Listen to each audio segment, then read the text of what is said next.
Hi everyone, and welcome to the Derbyshire Nottinghamshire Early Years Stronger Practice Hub introductory video for Dingley's Promise CPD resources. My name's Mary Prest and I'm a strategic advisor at the Hub, and I'm really looking forward to sharing the information with you today that will help you to get the most out of what you've signed up for. Now, I'm assuming that if you're watching this webinar, that basically you've already signed up with Dingley's Promise through our access. If you haven't signed up and you would like to sign up, then please do head over to our website where you can find out more information and you'll be able to fill in a form to get signed up. And then you can come back and watch this webinar after that. Okay, so thinking about what we're going to be looking at today, we're going to just very briefly take some information around what Dingley's Promise is and what it's all about. We're then going to briefly look at accessing the resources, and I will kind of walk you through the stages on their website about how to get and find what you need.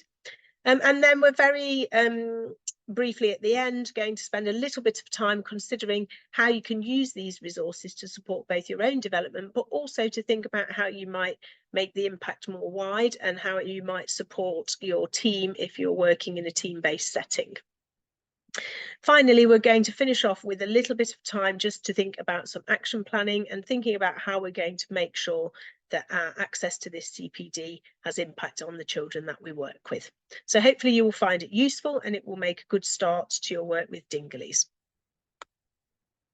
So thinking about what is Dingley's Promise, I'm going to actually hand you over to Tanya Flello from Dingley's Promise, who's going to just walk you through some information, giving you the background to Dingley's and also letting you know what it's all about and what the different options are. Welcome to this webinar for the Derbyshire and Nottinghamshire Stronger Practice Hub, brought to you by the Dingley's Promise training team. Today you're going to find out a little about the work we do at Dingley's Promise and the training that we have on offer. Dingley's Promise support children aged 0 to 5 years with special educational needs and disabilities and their families.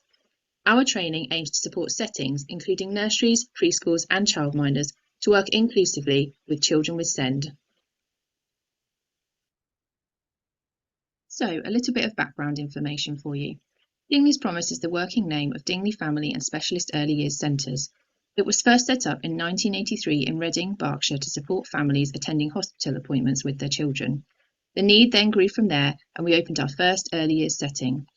Demand continued and we opened further settings in Wokingham and Newbury, both also in Berkshire. These 3 settings were the core of our work until 2023 when we opened a further 2 settings, one in Gloucestershire and one in Southampton. 2024 will see us continue to grow, with a further setting opening in Bournemouth and interest from other local authorities, including areas in the north of the country, where we hope to be expanding to in the near future. We represent early years children with SEND in the all-party parliamentary group, as well as other platforms who campaign to give those with SEND a voice. We also lead the National Early Years SEND Specialist Providers Forum. We recently launched our manifesto for early years inclusion at the House of Lords. This highlights 3 specific calls to action to address the current challenges in relation to workforce development, funding for inclusion, and sufficiency of places. We hope that by addressing these fundamental building blocks, we can, over time, create a system which works for children, families, educators, and local authorities. To find out more and to read the full manifesto, please follow the link. As well as all this vital work, we run a national training programme, which I will tell you all about, including how this could benefit you and your setting.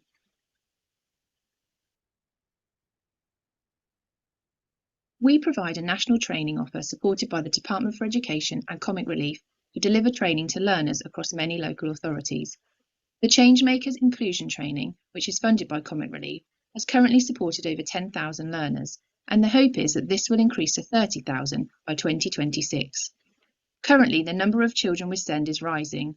There is a recruitment and retention crisis, putting pressure on the workforce and their ability to support more children. Paperwork for those with SEND is vastly more demanding than the EYFS states.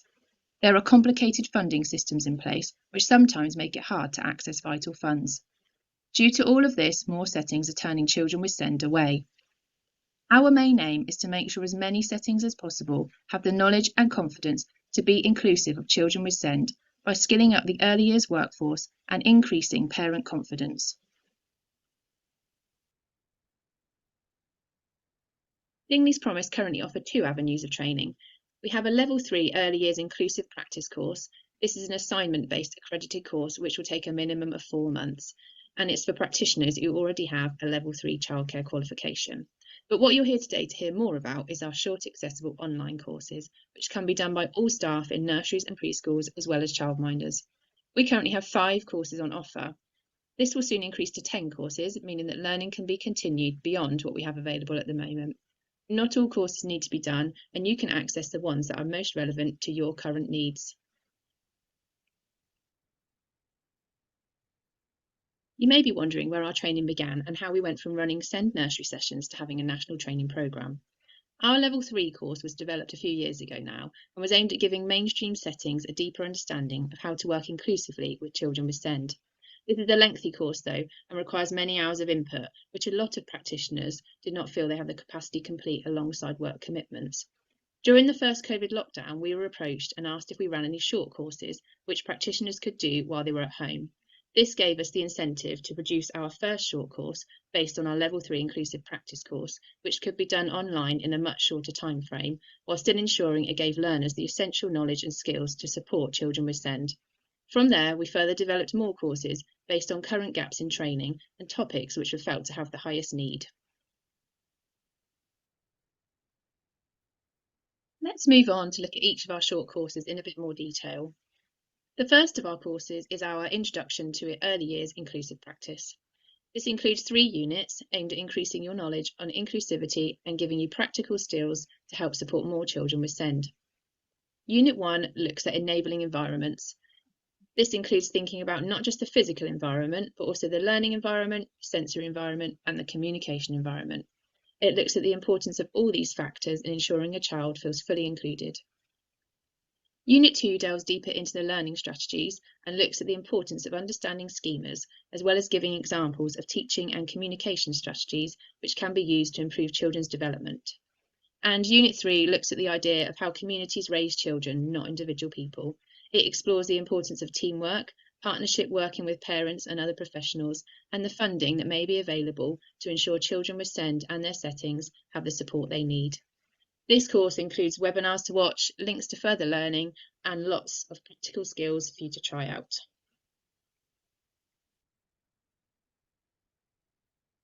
The second of our courses focuses on early years transitions, specifically for children with SEND. It looks at the effects of transitioning onto further learning, not only on the child, but the family and the settings too. Unit 1 focuses on the child and the importance of building independence, resilience, self-esteem, and how important it is for the children to feel that they belong and fit in. Unit 2 looks at the effects on the family and how it is important to understand the family in order to then be able to support them appropriately through the process. And Unit 3 thinks about the settings involved, being aware of your own feelings and working together to ensure a smooth transition. Again, this course offers lots of further information and webinars, as well as useful documents, including tools to help you measure how successful a transition was and help you think about what you can improve for the next time.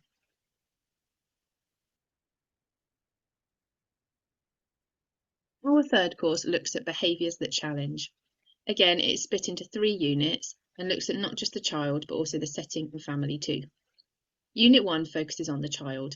It looks at brain development and how certain behaviours may form part of a child's special educational need or disability, meaning that mainstream strategies may not necessarily work. It offers ideas to ensure you fully understand the child, and there are forms that you can use which will help establish patterns in behaviour. Unit 2 looks at the setting. It includes thinking about the environment as well as understanding the cause of behaviours. There are lots of support strategy examples, and it looks at ways practitioners can look after themselves during what can be an overwhelming time.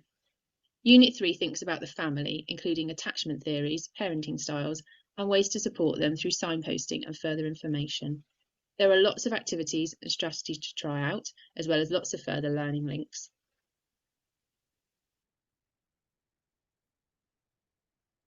Course 4 covers having difficult conversations with parents, and in particular, conversations regarding children who may be behind with their development.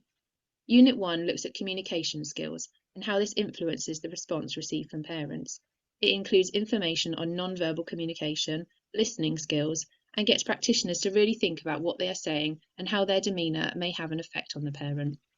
Unit 2 covers planned conversations and helps when preparing for a difficult conversation, including best practice for when and how to conduct the meeting.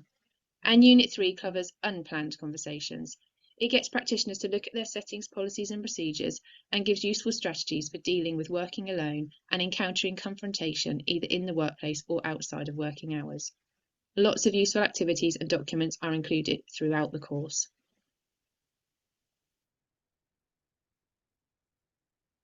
Course 5 looks at the voice of the child.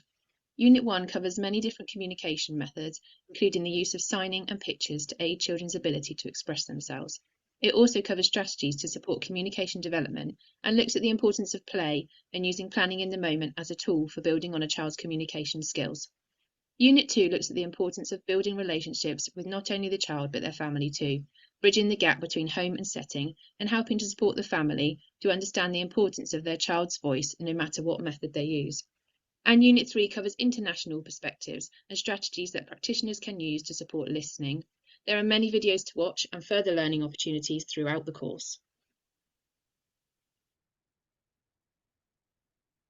Hopefully that's given you a clear overview of the courses we already have on offer.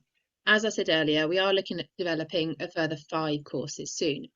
Course 6 is currently being finalised and we'll look at developing inclusive leadership. And Course 7 is also nearly finalised and will cover a wider inclusion, including anti-racist practice. 3 further courses will be developed according to the current need and feedback gained from settings and local authorities with regards to what would be most beneficial in the current climate.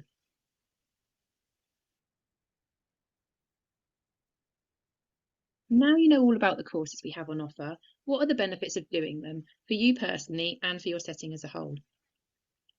All courses are online and are flexible to fit around you. They can be worked on at your own pace and do not require you to attend any face-to-face sessions. They will increase your personal development and add to your continued professional development. By completing the courses, your setting will be able to increase their inclusive spaces due to improved knowledge, confidence and strategies that can be put into place. Your setting will be better prepared to support children with SEND before they even begin with you due to improved inclusive practice. Your team will grow together and confidence and self-esteem will be improved. Parents of children with SEND will feel confident in your abilities and will be more likely to approach you for support. There are so many hands-on practical ideas to try in all the courses, so you will not just be sitting and reading information, but rather trying it out and putting new skills into practice.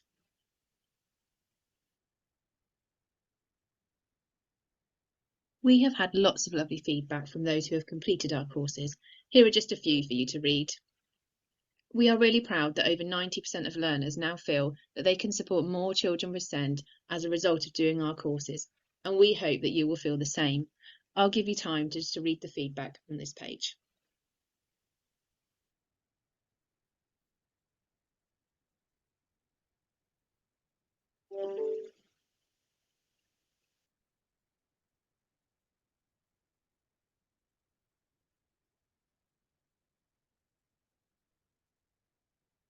On behalf of the Dingley's Promise training team, we just want to thank you for listening. And if there's any questions, please do let us know. Okay, thank you to Tanya there for just giving us that really lovely overview of what Dingley's is all about and what the different courses actually kind of include. So that's kind of given us a really nice oversight.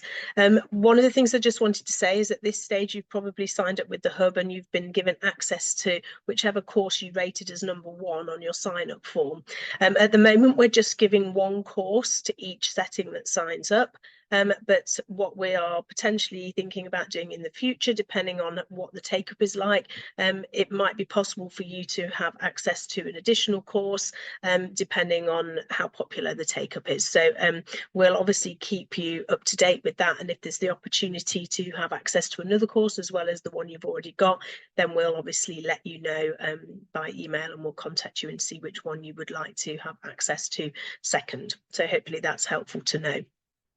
In terms of actually practically accessing Dingley's Promise, I'm sure some of you will have already had a look at the website, but just in case you haven't or you've had any difficulties, I'm just going to walk you through what that actually looks like and how to get to the course that you've signed up for.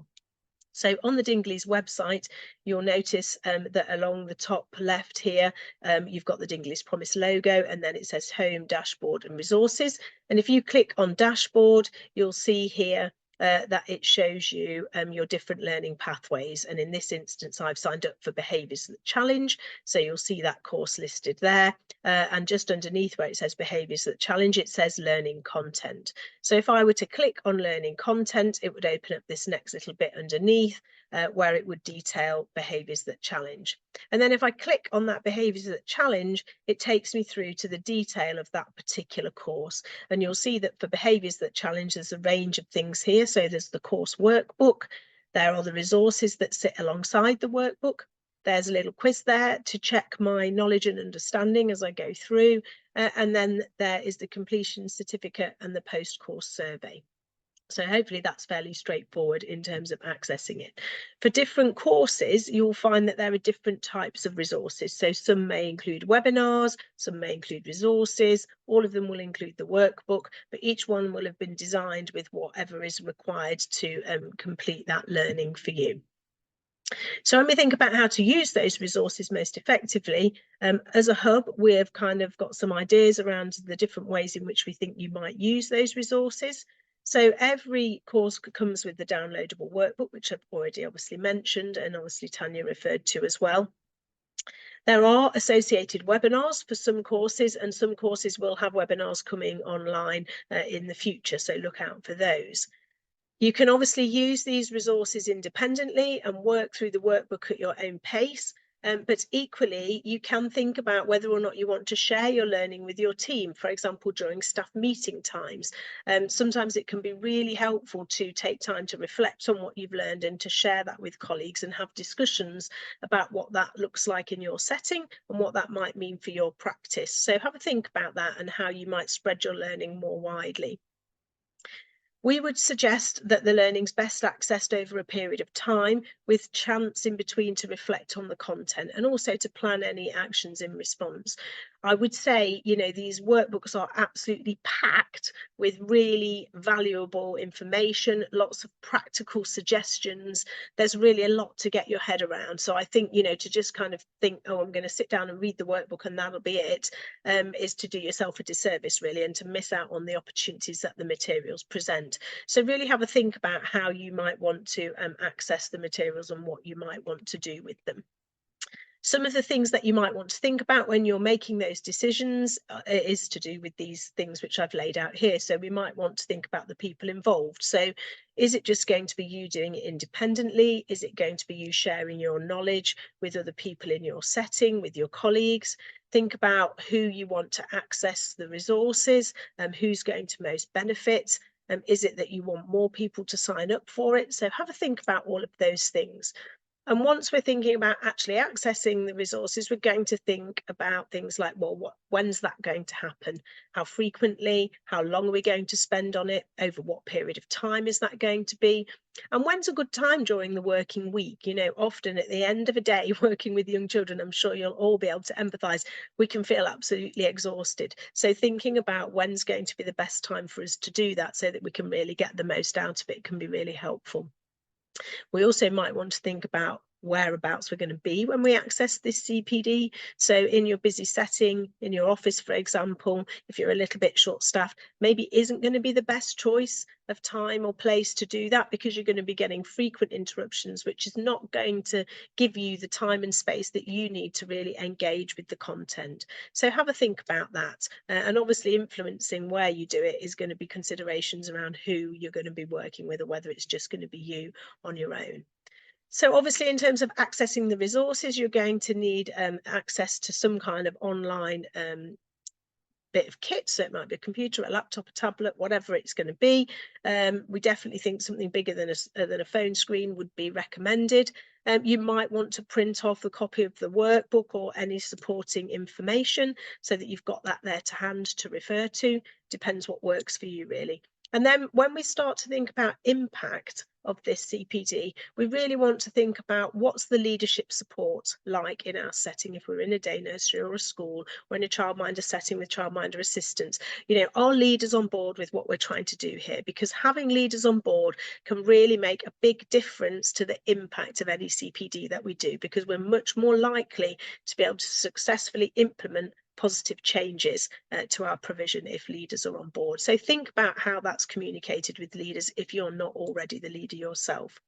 What we're really thinking about is how we can use these resources to have the biggest impact on children. You know, it is fantastic to upskill ourselves in terms of developing our own knowledge, but at the hub, our perspective really is thinking about how can we translate that increase in knowledge in ourselves into impact for the children. So really kind of give some consideration to these things to make sure that you really do get the most out of the materials, and also that your children see the biggest impact. So in terms of the workbook, they're pretty meaty, there's lots in them, and I'm just going to very briefly just take you through a few key points to look out for as you go through your workbook. So within the workbook, there's multiple units in each course, as Tanya outlined, and within each unit there are sections to read that outline the research and the principles of evidence-based practice that relate to that particular unit, and that's really helpful and informative.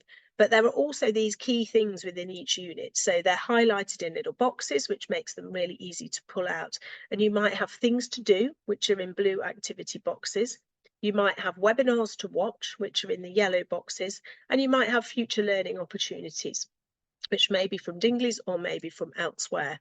And the important thing about the things to do, blue activity boxes, these might be practical suggestions of things to do in your setting or in your team, might be further reading, might be a little YouTube clip to watch and reflect on. So there's a real range of activities to do, and it's really valuable to take the time to do these activities. It can be easy when we're using the workbook to kind of skip past those things, but those are the things that will really bring depth to our learning. So really think about how you're going to make time to do those things, because they will really have a positive impact.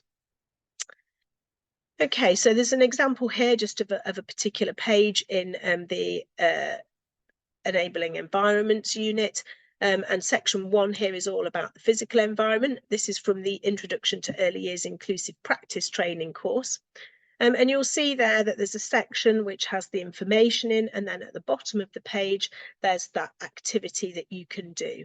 And overall, what we would say is there's a real focus on evidence-based theory, and then some key questions to consider, and a suggested activity for you to do that will really enable that reflection and the likelihood of it having impact in your setting.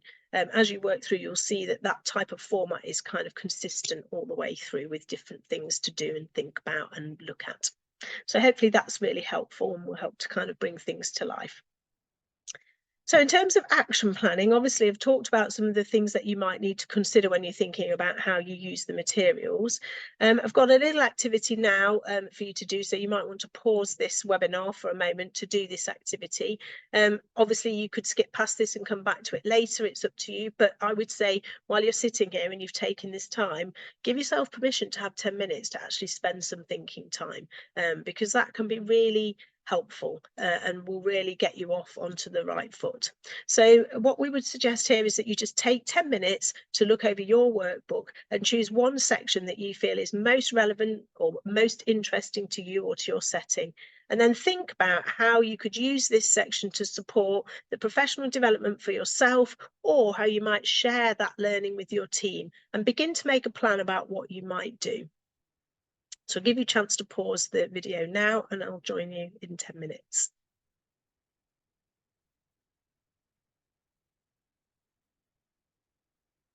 Okay, so welcome back. Hopefully that was a useful activity to make a start on.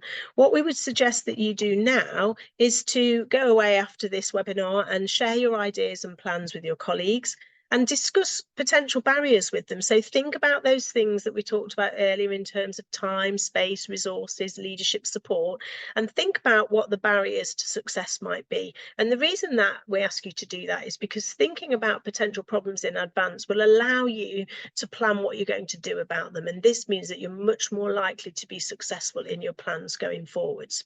So once you've done that, obviously you're ready to put your plan into action and to get learning. So good luck with everything. We would love to hear from you how things are going, you know, to hear your successes and potentially discuss any challenges. And with that in mind, we've planned a couple of drop-in sessions, which you can see here detailed on the screen. So we've got one on the 15th of May and one on the 16th of July. We'd really love you to pop along to those sessions to meet with colleagues who are also working with Dingley's Promise. And there'll be opportunities in those sessions to share things that have gone well in your setting and also to share any impact that it's had on the children. But equally, there'll be a chance to talk about and problem solve any challenges that we might have faced. We can share our ideas with each other and think about planning next steps. So I really hope that we will see you then, and I will look forward to that very much. Thanks very much for joining us, and good luck with working with Dingley's. Thank you.